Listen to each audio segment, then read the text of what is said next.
Welcome to this episode of Housing Market Insider. And in this video, you're going to hear from Florida real estate broker Tony Martinez as he talks about what agents should be doing right now in this down market, in this time of slow sales, and a lot of people wondering what their next move should be. He's teaching agents that you should be focused on distressed sellers as we're really coming in to an unprecedented time in the real estate industry. I hope you enjoy the show.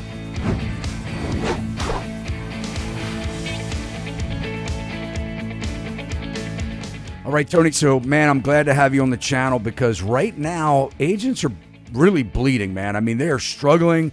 I've been in this industry since 1989. I've seen a lot of way before I was even a licensed agent. And, one of the things that I'm hearing from our agents, other agents reaching out across the country is, I need a job. I need to find a job. And, you and I have talked before, Tony, and you said it. Most of the real estate agents right now, or heck, most of the people that are in the industry, whether loan officers and working in title, home inspectors, they don't know what it's like to go through what we're about to go through. So tell everybody, Tony, what you do, who you are, and let's get started. Oh, thank you for the opportunity. I am the founder of the Real Estate Advancement Institute. Through this institute, I own several courses and designations. My main one, the one that's primary, is the CDPE. That's like the anchor, the Certified Distressed Property Expert. And this is the one that I have been championing for the last 2.5 years, trying to wake the industry up and let them know what's going on and what is going to happen. And to address the biggest issue the agents have right now, Todd, I spoke at a conference last week and I opened with a following slide. The struggle is real. It is absolutely real. Real estate agents have had a tough year. Man, if it wasn't with the interest rates going up and no inventory and the affordability factor being out of whack, you have lawsuits right now, you have questions about compensation and what can you do, what can't you do, and the industry is running scared. It's running scared. We started the year with 1.6 million realtors. We're not going to end the year with 1.6 million realtors. And next year, I expect a huge drop. So here's the message I'm sending out to all real estate professionals. Never has it been more important for you to be a listing agent than this day and age. And you need to focus on niches. See, there's no dialogue I've ever come across that can motivate someone that has a 2.5% mortgage to get them to sell that and jump into a 7% or 8% mortgage. So don't try to do that. Focus on people that have no choice but to move, right? If someone's getting a divorce, usually they have to move. If someone's relocating, they have to move, right? Probate, because death happens. And the low-hanging fruit that I see are distressed properties, pre-foreclosures. This is an area that can make a huge difference in the bottom line of a real estate agent, keeping them in the business, but the good that you do in helping a distressed homeowner avoid foreclosure, the rewards are endless.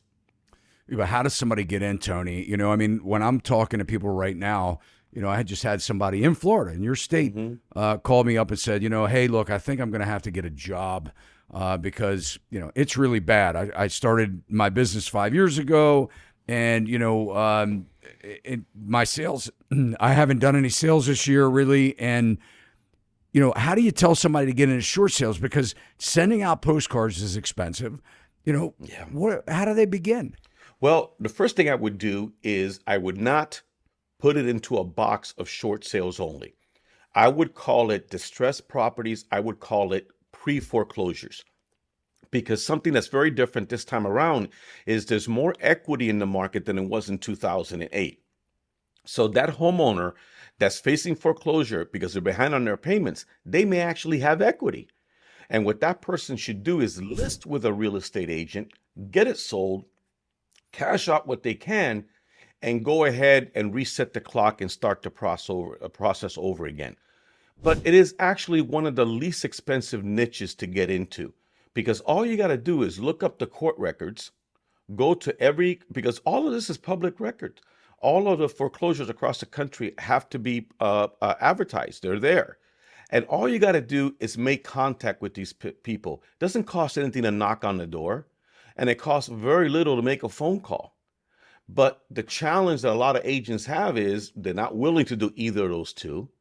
And if they are, they get off on the wrong foot because they don't know what to say.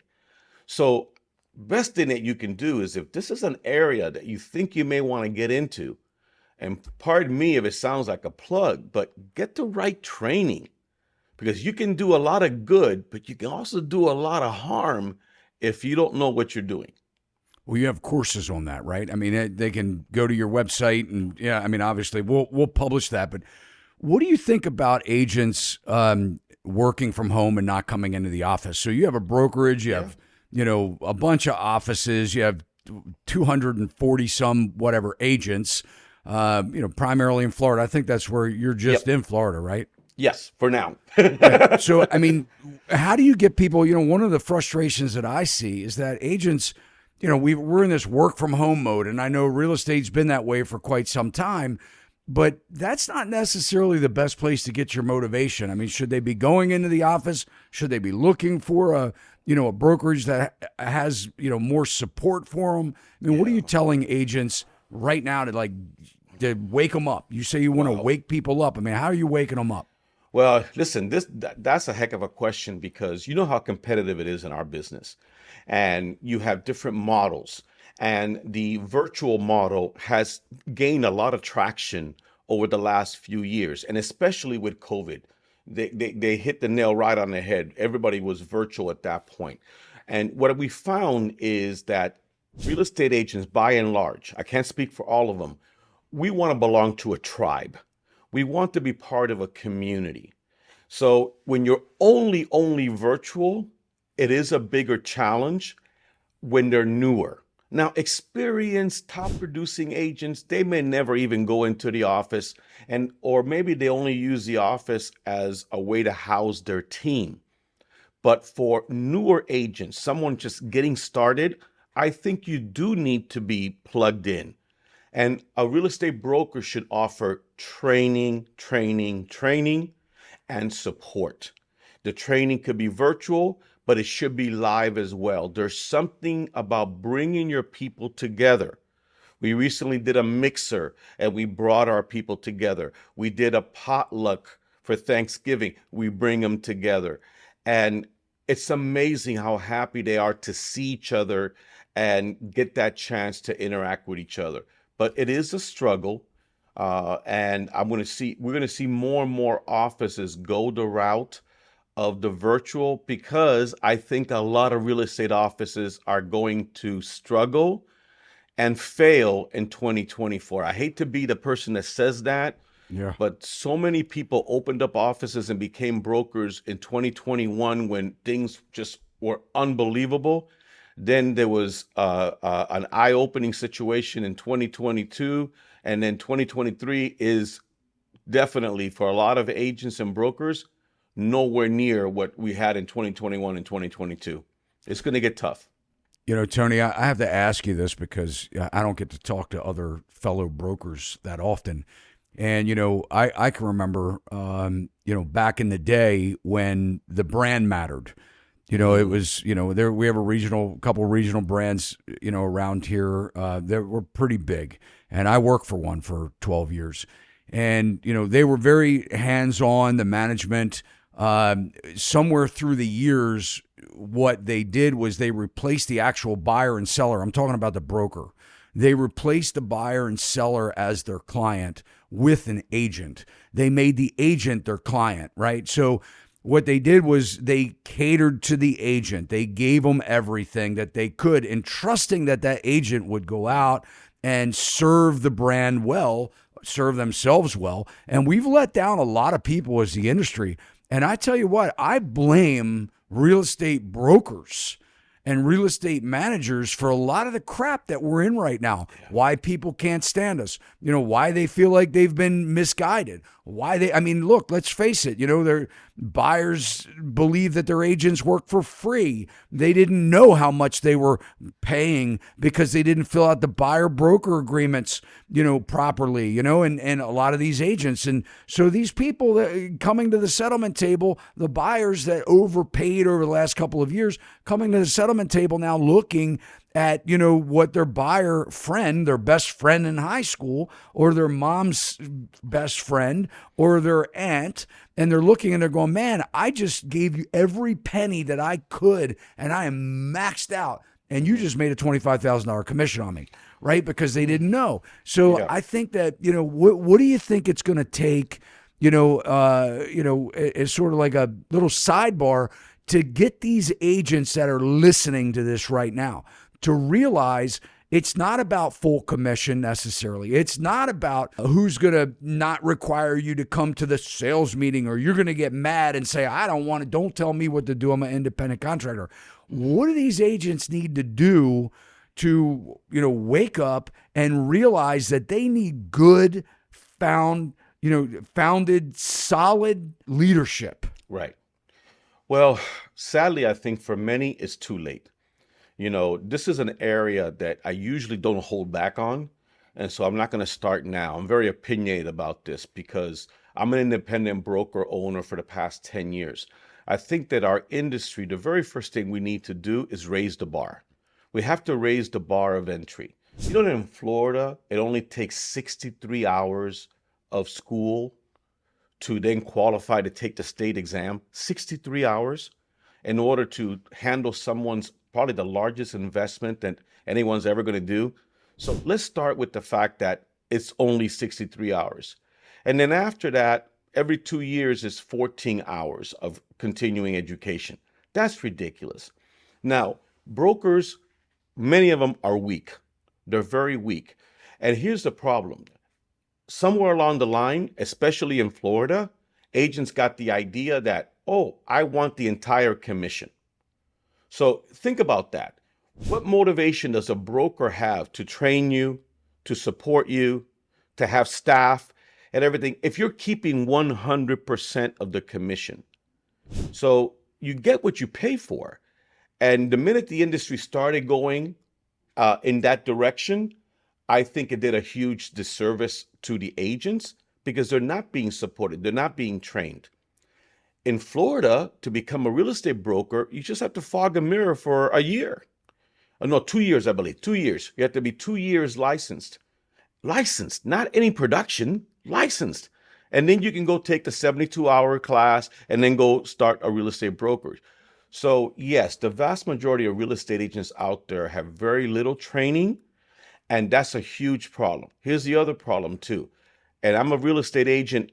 Look in the mirror and say, is this a business for you or is it a hobby? If it's a hobby, please do us a favor, get out. Please get out as quickly as you can because you're doing more harm than good in most cases.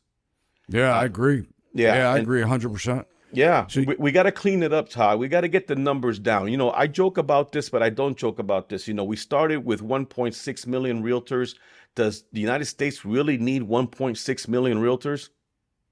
And we're going to be down significantly, especially with the newest challenges that are coming in. With the lawsuit alone, they have done a recent study where they said that the fact that NAR lost this lawsuit and the big brokers, and I mean, let's face it, we're going to see more of this. It's going to hit more in the news. They said that our industry could lose 1 million agents. And, which you and I both know that that's not bad. I mean, for those that are out there that are, trying to, make it a full-time gig, we need to cleanse it. You're exactly right. So we'll get back to the distressed sales is really something that we both think is going to be very good transactionally in the next coming probably 12 to 18 months. We know that it's going to be a flood with the COVID money running out. We know that people are extended to the max we know that probably close to 8 million people in the last 3 to 4 years who bought at the top of the market are now experiencing that their payment really isn't their payment. So, for a lot of these young people, Tony, they've never committed to anything for 5 to 7 to 9 years. They've moved every year in college. They relocated from dorm to dorm. Or apartment to apartment. They stayed in, apartments with their friends. Now they locked down. They were pressured to get a home. And a lot of these sellers are going to be coming on the market. They're going to be distressed in many different ways, not just financially. They're going to be stressed out saying, hey, I know I put down 50, 70,000 of mom and dad's gift money, but I just don't want to be here anymore. The crime's gone up. I lost my job. I bought here because I was remote and now they're calling me back to work again. So I agree with you. So what are some of the things? So let's kind of give the agents that are listening, or anybody that's in the industry that's listening to the both of us that have gone through the downturn, the '08 crisis and witnessed it firsthand when somebody said, what do you do for a living? And you say, well, I'm a real estate agent. And they said, what else do you do? Because they know that you weren't making it on that because sales are down. Let's kind of bring it home for them. What are some of these? Let's give them some basic steps that they should be doing right now today to take advantage, besides go and check out your website and maybe sign up for your course, because, I think that is invaluable to learn such a thing. But Tony, give them some basics. You just got back from a speaking engagement. You're talking to agents all the time. Let's go ahead and give them some steps that they can engage right now, action that they can be taking today to get their business turned around. Okay, great question. The first step is decide now if this is your business or a hobby. And it's okay if it's part-time. I have part-time agents that make 6 figures. So it's not really how many hours you have to devote to the business, is what you do in that time.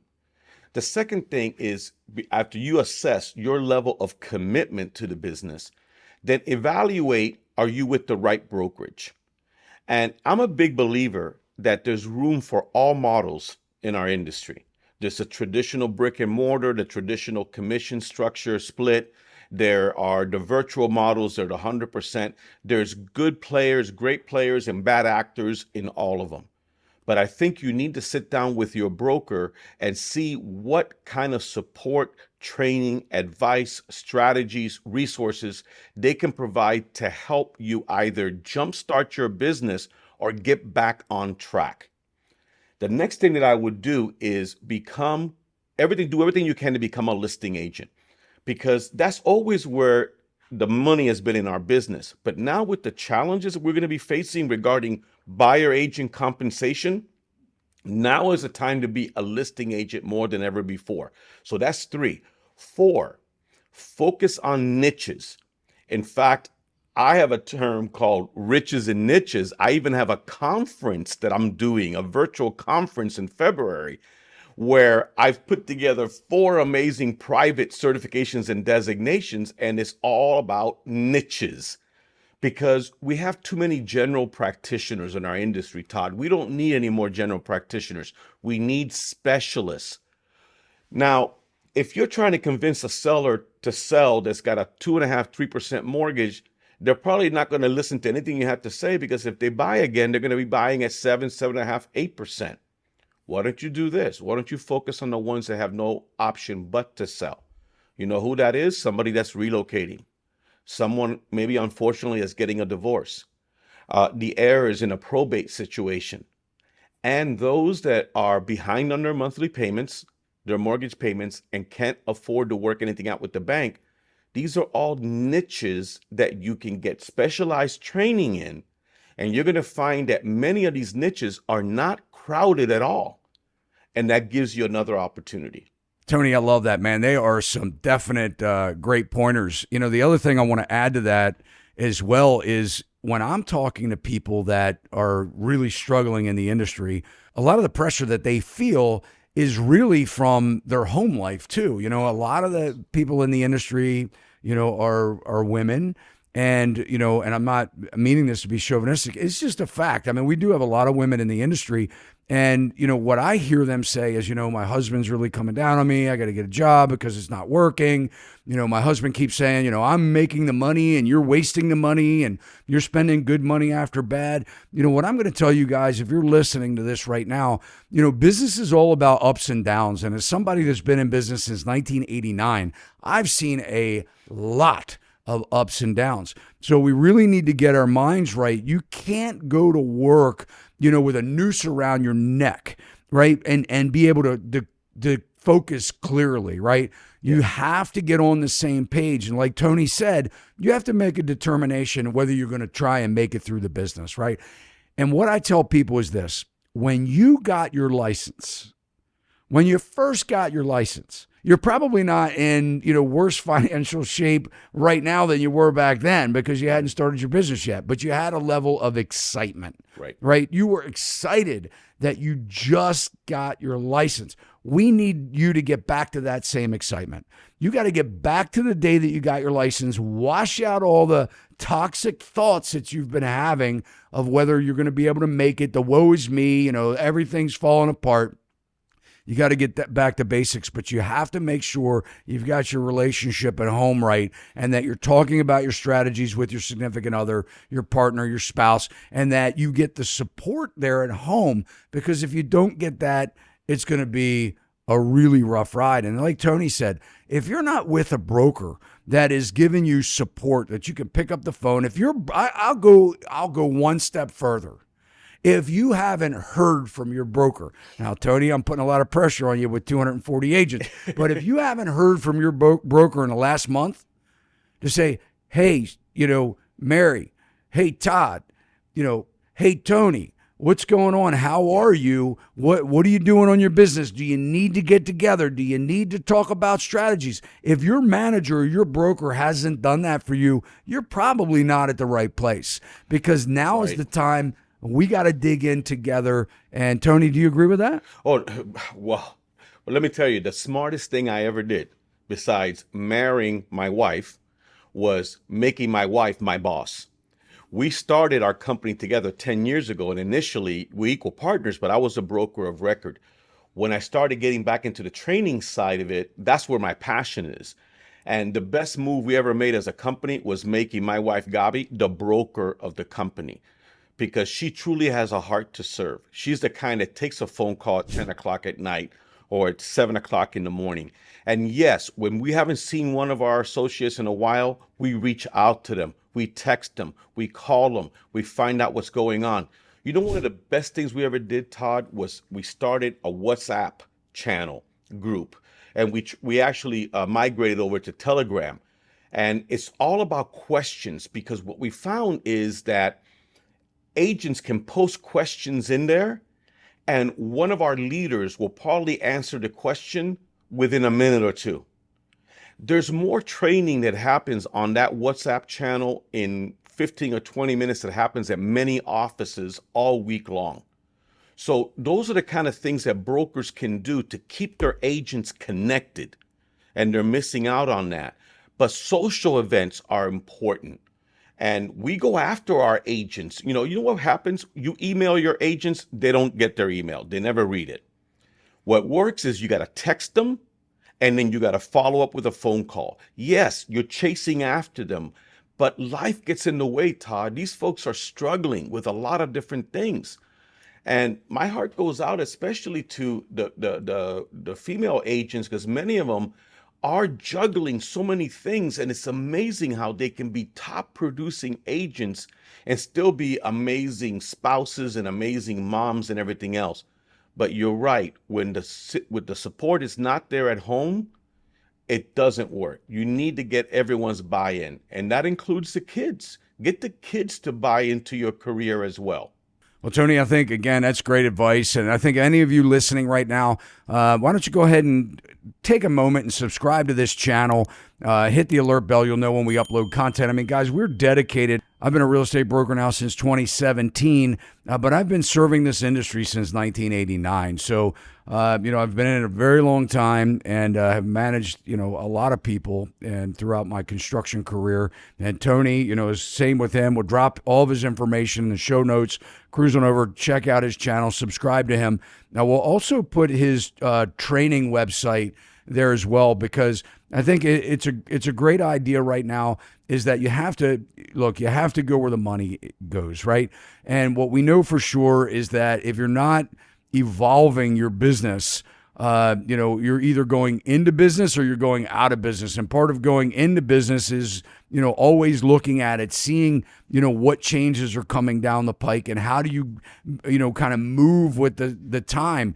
And I think right now we all agree that with sales being down, with delinquencies being up, going after those distressed sellers, let your fingers do the walking too. Hit the, phone, call up attorneys, accountants, insurance agents. You can reciprocate with them as well. You don't have to make it all about you. Hey, how's it going? I'm a local real estate agent.